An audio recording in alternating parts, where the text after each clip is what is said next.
ইংরেজিতে একটা কথা প্রচলিত আছে, if you have bad cook you will have bad food. আপনার বাবুর্চি যদি খারাপ হয় তবে আপনি পৃথিবীর সেরা সব উপকরণ নিয়ে এসেও ভালো রান্না আশা করতে পারবেন না। আপনার হাতে পৃথিবীর সেরা সব উপকরণ মজুদ আছে, কিন্তু আপনার বাবুর্চি ভালো না। তরকারিতে কতটুকু লবণ দিতে হবে, কতটুকু মশলা দিলে কিংবা তরকারিতে কোন মশলাটা কম হয়েছে সে সেটা বুঝতে পারে না। তাহলে আপনি সেই বাবুর্চি থেকে কখনোই ভালো রান্না আশা করতে পারবেন না। এবার বর্তমান ব্রাজিল দলটাকে এই এক্সাম্পলটার সাথে রিলেট করেন। দলের প্রত্যেকটা পজিশনে কোয়ালিটিফুল প্লেয়ার রয়েছে, ব্যাকআপ অপশনও বেশ সমৃদ্ধ। ওয়ার্ল্ড ফুটবলে সমৃদ্ধ স্কোয়াড ডেট নিয়েও ব্রাজিল ফুটবলের অবস্থা খারাপ বাবুর্চির বিষাদময় রান্নার মতো। আপনার হাতে ভিনিসিয়াস, রাফিনহা, রদ্রিগোর মতো ওয়ার্ল্ডের এক্সাইটিং সব উইঙ্গার আছে। কুনহা, জাও পেদ্রোর মতো not elite but effective centre forward আছে। ব্রুনো গিমারেস, এডারসন, আন্ডে পেরেরা, ট্যাংখ্যাত ক্যাসিমিরোর মতো এলিট মিডফিল্ডার আছে। মুরিলো, মাগালেস, ভেন্ডারসন, ওয়েসলি, কাই হেনরিকের মতো তরুণ প্রতিভাবান ডিফেন্ডার আছে। এলিসন, এডারসনের মতো বিশ্বের সেরা গোলকিপারও, কিন্তু আপনি তাদেরকে ইউটিলাইজ করতে পারছেন না। সেই জায়গাতে নজর না দিয়ে আপনি যতই প্লেয়ার পাল্টান, একের পর এক কোচ পাল্টান আর যাই পাল্টান, ট্যাকটিক্যালি স্মার্ট কাউকে না আনতে পারলে রেজাল্ট সেম হয়ে আসবে। যদি আপনি শুধুমাত্র লাতিন অঞ্চল ডমিনেট করতে চান আর কোপা আমেরিকা জিতে সন্তুষ্ট থাকতে চান, তবে আপনি তিতের মতো মিডিকোর কাউকে আনেন। কিন্তু আপনি যদি বিশ্বজয়ের স্বপ্ন দেখেন তবে আপনাকে ওইরকম এলিট চিন্তা থাকার কাউকে আনতে হবে। এখানে বয়স কিংবা এক্সপিরিয়েন্স ম্যাটার করে না, বাট বেসিক ফুটবল নলেজ এবং চিন্তাধারা আসলেই বেশ ম্যাটার করে। এটার সবচেয়ে বড় এক্সাম্পল আর্জেন্টিনার স্কলোনি। ফুটবলের সিন্ডিকেট শুধু ব্রাজিলে নয়, গোটা লাতিন ফুটবলকেই গ্রাস করে ফেলেছে। আর্জেন্টিনা সেখান থেকে বাদ পড়েনি। আর্জেন্টিনার দায়িত্ব নেওয়ার আগে স্কলোনি খুব এক্সপিরিয়েন্স কিংবা প্রতিষ্ঠিত কোনো নাম ছিলেন না, বাট ট্যাকটিক্যালি স্মার্ট ছিলেন। তিনি গেমটাকে রিড করতে পারতেন, কখন কাকে ব্যবহার করতে হবে সেটা বুঝতে পারতেন।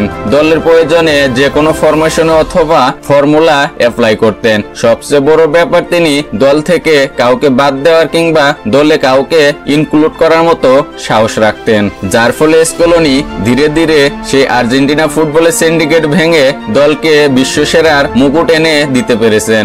এজন্য ট্যাকটিক্যালি স্মার্ট এবং এলিট মেন্টালিটির কাউকে ডাগ আউটে নিয়ে আসা ইম্পর্টেন্ট।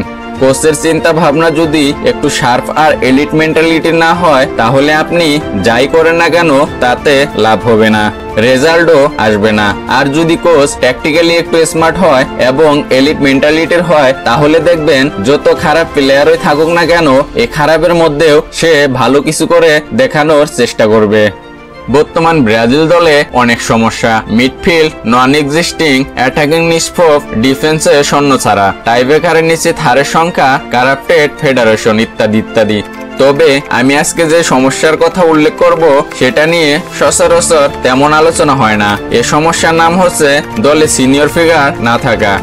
আলোচনা সরাসরি যাওয়ার আগে দুইটা উদাহরণ দেই, একটা আন্তর্জাতিক ফুটবলে আর একটা ক্লাব ফুটবলের। প্রথমটা হচ্ছে আর্জেন্টিনার ন্যাশনাল টিমে ওতামেন্দির কিন্তু বর্তমানে না হলেও চলে। এটা সবাই জানে 2026 বিশ্বকাপে রোমেরো লিসান্ড্রোই হবে সেন্টার ব্যাক ডুও। তারপরেও ওতামেন্দিকে দলে রাখা হয় কারণ ওতামেন্দি হচ্ছে সবচেয়ে ইয়ং ব্লাড। দ্বিতীয়ত হচ্ছে রিয়াল মাদ্রিদকে নিয়ে কয়েক বছর আগে থিওরি হেনরিককে জিজ্ঞেস করা হয়েছিল মাদ্রিদের সবচেয়ে গুণগুলো কি কি। থিওরি হেনরিক বলেছিল সিনিয়রদের যথাযথ গুরুত্ব দেয়া। চিন্তা করেন, ক্রুস, মদ্রিচ, ক্যাসিমিরো ত্রয়ীর মধ্যে সবার আগে ক্লাব ছাড়ার কথা ছিল মদ্রিচের আর সবার পরে ক্যাসিমিরোর, কিন্তু হয়েছে উল্টোটা। মাদ্রিদ আবারও ভাবছে মদ্রিচকে 1 বছরের জন্য সাইন করতে, অথচ এমন কিন্তু না, মদ্রিচ না থাকলে মাদ্রিদ মুখ থুবড়ে পড়বে। তারপরেও রাখা হয় যাতে মদ্রিচ দলের তরুণদের বুঝাতে পারে মাদ্রিদ কি।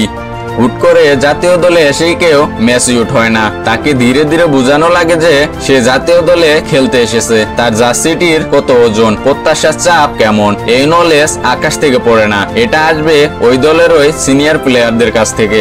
এখানে ধরা খেয়েছে ব্রাজিল। আপনি যখন 100% ইয়াং ব্লাড নিয়ে দল সাজাবেন, তখন ওরা নিজেরা ভালো যা বুঝবে তাই করবে। এটা ওদের দোষ না, বয়সটা এরকমই। দোষটা হচ্ছে ম্যানেজমেন্টের।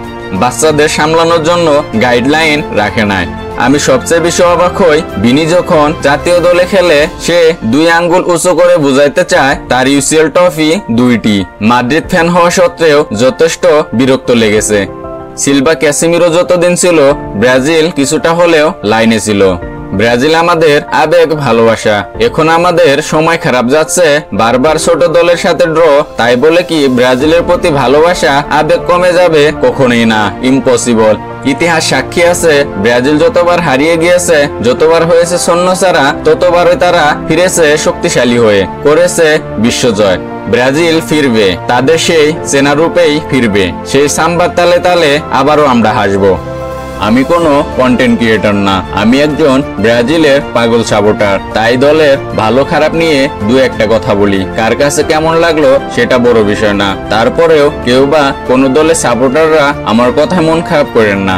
আর বিশেষ কথা হচ্ছে যারা ফুটবল ভালোবাসে, ফুটবল বুঝে, আমি তাদের খুব ভালোবাসি এবং শ্রদ্ধাও করি।